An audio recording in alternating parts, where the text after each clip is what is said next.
تصوراتی گناہ یہ بڑے گناہ ہیں، ان تصوراتی گناہوں کے متعلق پوچھا جائے گا، بلکہ ہمارے حضرت جی محبوب العلماء والصلحاء حضرت پیر ذوالفقار احمد نقشبندی دامت برکاتہم العالیہ، اللہ ان کی عمر اور صحت میں برکت کرے اور ان کے قلبی نور اور فیض کو دنیا کے کونے کونے تک اللہ پہنچائے۔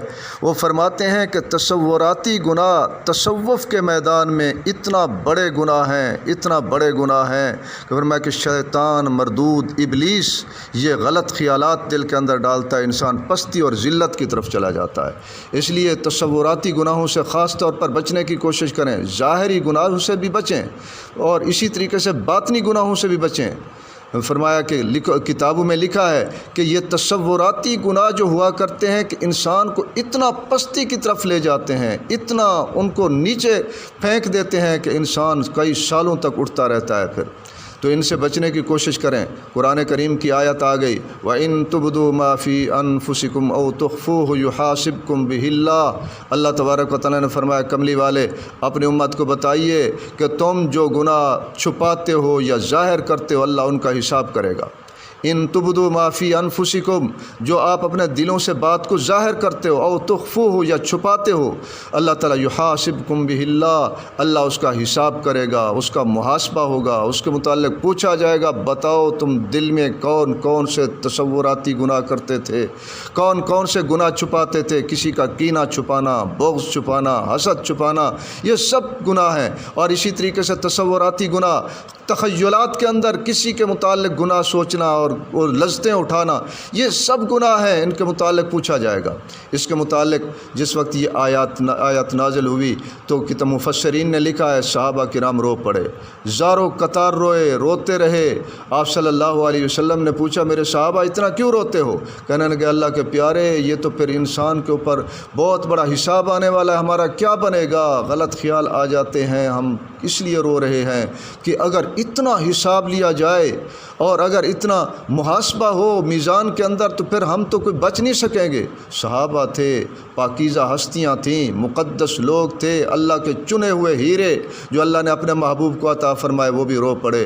تو اس پر اللہ تبارک و تعالیٰ کے محبوب پر قرآن کریم نازل ہوا، اللہ نے تسلی دی، اے میرے محبوب ان کو کہو لا یکلف اللہ نفسا الا وسعها لہا ما کسبت وعلیہا ما اکتسبت۔ میرے محبوب ان کو کہہ دیجئے کہ وہ خیالات، سنیے خیالات کی دو قسمیں ہیں۔ خیالات آتے ہیں، لوگوں کو خیالات آتے ہیں، مردوں کو عورتوں کو۔ خیالات کے دو قسمیں ہیں، ایک ہے خیالات کا آ جانا اور ایک ہے خیالات کا خود بخود لے آنا۔ خیالات کا خود بخود لے آنا جو ہم اپنی طاقت سے خود اپنے دلوں کے اندر خیالات لاتے ہیں، گناہوں کے خیالات، تصوراتی گناہوں کے خیالات، اس پر محاسبہ ہوگا، اس کے متعلق پوچھا جائے گا۔ اور جو خیالات آ جاتے ہیں، خود بخود آتے ہیں، کوئی انسان لاتا نہیں ہے، اس کی دو قسمیں ہیں کہ وہ خیالات جب آتے ہیں تو ان کو یا تو وہ بندہ دور کر سکتا ہے یا وہ بندہ دور نہیں کر سکتا۔ اگر دور کر سکتا ہے تو اس کو دور کریں، ذہن سے نکالنے کی کوشش کریں، اس پر اجر ملے گا۔ اور اگر وہ خیالات کو دور کرنے کی کوشش کرتا ہے لیکن اس کے باوجود اس کے خیالات دل سے دور نہیں ہوتے، وہ روتا بھی ہے، وہ معافی بھی مانگتا ہے، اللہ مجھے معاف کر دے، ان خیالات کی مصیبت سے مجھے بچا لیجئے، مجھے برے خیالات ہیں، وہ جنگ کرتا ہے، وہ اپنے نفس سے نکالنے کی کوشش کرتا ہے، یہ مجاہدہ کرتا ہے، اس کو مجاہدہ کرنے کا الگ ثواب ملے گا اور گناہوں سے نفرت کا الگ اس کو ثواب ملے گا۔ اس کا گناہ نہیں ہے، گناہ اس کا ہے کہ جو تصورات خود، خیالات خود لانے کی کوشش کی اور گناہوں کے متعلق خود بہت سوچتا رہتا ہے، اس کا گناہ ملے گا، اس کا محاسبہ ہوگا۔ اور دوسری بات یہ کہ اگر خیالات آ گئے تو پھر ان کو ٹکاؤ نہیں، اگر اس کو دل میں ٹکا لیا اور پھر ان آئے تو خود بخود لیکن پھر ان کے متعلق سوچنا شروع کر دیا، ان کے اندر شہوت کی لذتیں اٹھانا شروع کر دیں، دل میں ٹکانا شروع کر دیا، تو اس کا بھی حساب ہوگا، اس کے متعلق محاسبہ کیا جائے گا، پوچھا جائے گا، گناہ ملے گا اس کا۔ اس لیے میں اپنے بھائیوں سے اور بچوں سے یہ گزارش کروں گا، خدا کے لیے برے خیالات سے بچنے کی کوشش کریں، تصوراتی گناہوں سے بچنے کی کوشش کریں۔ لا یکلف اللہ نفسا الا وسعها، جتنا آپ کے اندر وسعت ہے آپ ان گناہوں کو نکالیں، تصورات کی دنیا سے ہٹ جائیں، شہوت کے گناہوں کو اپنے ذہن سے، دل دماغ سے نکالنے کی کوشش کریں۔